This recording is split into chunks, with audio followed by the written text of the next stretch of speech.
नमस्ते सोल शक्ति परिवार। कभी आपने अनुभव किया है कि जीवन की भागदौड़ में हम एक ऐसी शक्ति की तलाश में होते हैं जो हमें थाम सके, जो हमें स्थिरता दे सके। हम अक्सर सोचते हैं कि ईश्वर, भक्ति और मंत्र ये सब जीवन के उत्तरार्ध के लिए हैं या फिर तब के लिए जब कोई बड़ी विपत्ति आ पड़े। लेकिन क्या हो अगर मैं आपसे कहूं कि एक ऐसी दिव्य ध्वनि, एक ऐसा महामंत्र जो केवल मुसीबत में ही नहीं बल्कि जीवन के हर पल, हर सांस में आपका अदृश्य कवच बन सकता है। एक ऐसी कुंजी जो आपके भीतर छिपे ब्रह्मांड के द्वार खोल सकती है। यह मंत्र है ओम नमः शिवाय। यह केवल 5 अक्षर नहीं है, यह एक ब्रह्मांडीय स्पंदन है, एक प्रतिज्ञा है, अपने अहंकार को विसर्जित कर उस परम चेतना के प्रति समर्पण का भाव है जिसे हम शिव कहते हैं। ओम यह ब्रह्मांड की अनाहत ध्वनि है, सृष्टि का मूल स्वर, हर सृजन का स्रोत। नमः मैं नमन करता हूं, मैं अपने मैं को, अपनी सीमित पहचान को झुका रहा हूं।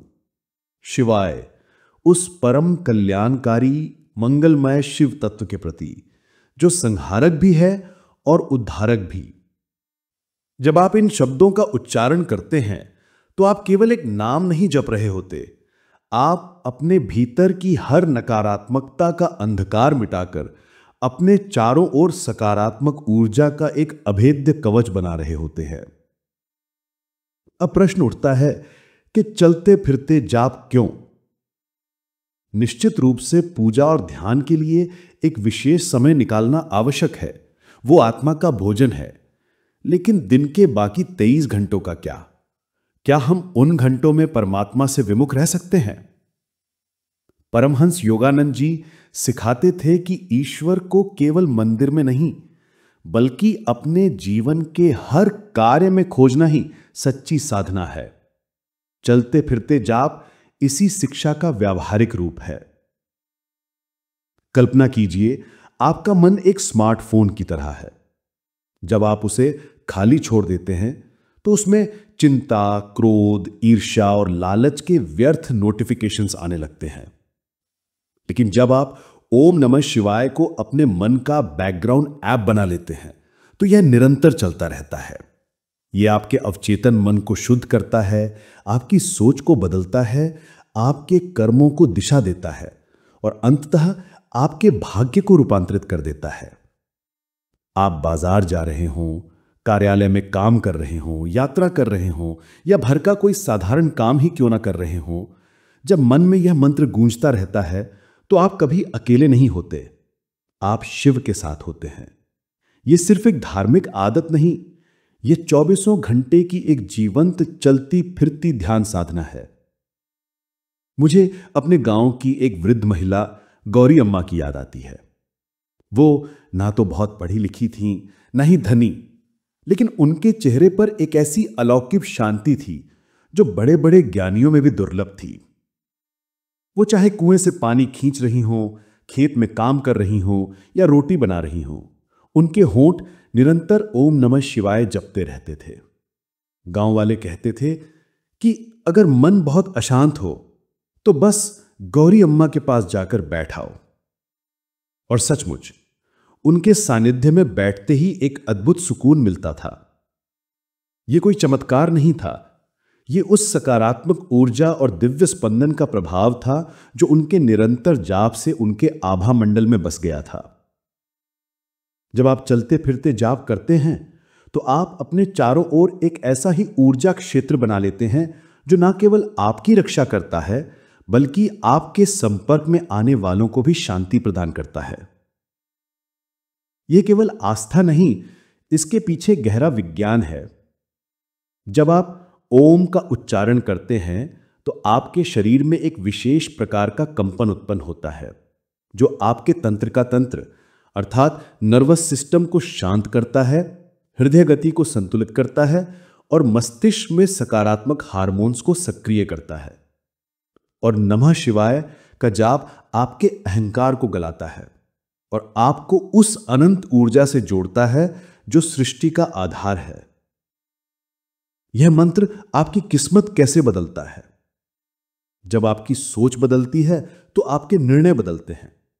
जब आपके निर्णय बदलते हैं तो आपके कर्म बदलते हैं, और जब आपके कर्म बदलते हैं तो आपका भाग्य स्वयं बदल जाता है।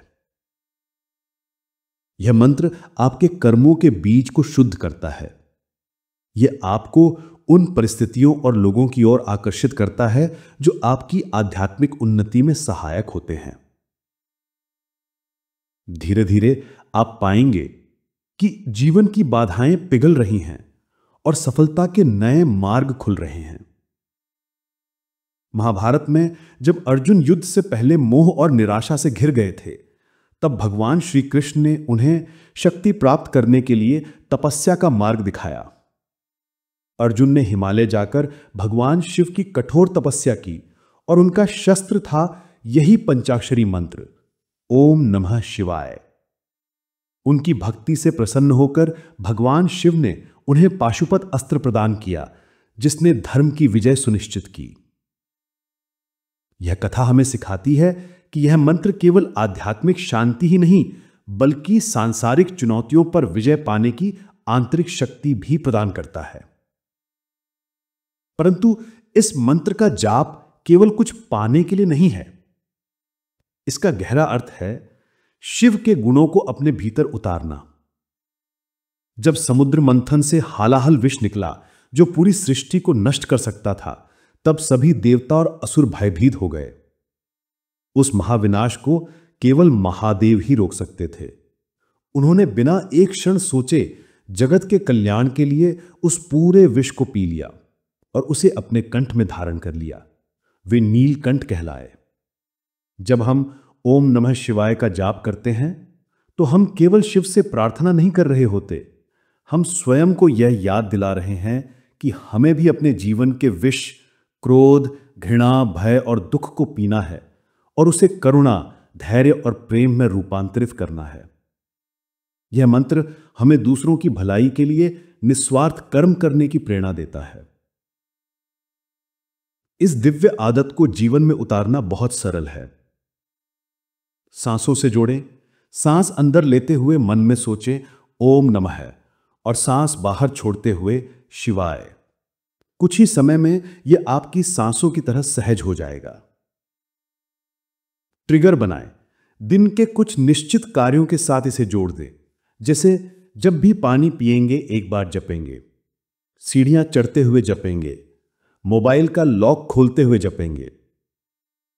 मन भटके तो क्या करें? शुरुआत में मन भटकेगा, यह स्वाभाविक है। परेशान न हो। जब भी याद आए प्रेम से मन को वापस मंत्र पर ले आएं। ध्यान टूटना असफलता नहीं है, हर बार ध्यान को वापस लाना ही सच्ची सफलता है। श्रद्धा और भाव, गिनती से ज्यादा महत्वपूर्ण है भाव। सच्चे हृदय से आभार के साथ किया गया एक जाप भी बिना भाव के किए गए 1000 जापों से अधिक शक्तिशाली होता है। एक दिन जीवन का यह सफर पूरा होगा। उस अंतिम क्षण में जब सांसें धीमी पड़ रही होंगी, तब ना तो आपका धन आपके साथ होगा, ना पद, न रिश्ते। आपके साथ केवल आपकी चेतना होगी और वे संस्कार होंगे जो आपने जीवन भर जमा किए हैं। कल्पना कीजिए उस क्षण में भी आपकी हर आती जाती सांस में ओम नमः शिवाय का जाप सहज रूप से चल रहा हो। तो क्या कोई भय आपको छू सकता है? क्या कोई अकेलापन आपको सता सकता है? नहीं। वो मंत्र आपको मृत्यु के भय से पार ले जाएगा और आपको मुस्कुराते हुए शांति के साथ शिव के अनंत आलिंगन में पहुंचा देगा। जीवन में लोग हमें छोड़ जाते हैं, परिस्थितियां बदल जाती हैं, लेकिन यह दिव्य नाम, यह शिव तत्व हमेशा आपके साथ रह सकता है। यह वह शक्ति है जो कभी आपका साथ नहीं छोड़ेगी। तो आज से, अभी से अपने जीवन के हर कार्य को, हर सांस को इस महामंत्र से जोड़ दीजिए। इसे अपनी आत्मा का संगीत बना लीजिए। परमहंस योगानंद जी ने कहा था कि ईश्वर को अपने जीवन का ध्रुव तारा बना लो और तुम्हारी जीवन नौका हर तूफान को सुरक्षित पार कर जाएगी। ओम नमः शिवाय वही ध्रुव तारा है। ओम नमः शिवाय। ओम नमः शिवाय। ओम नमः शिवाय।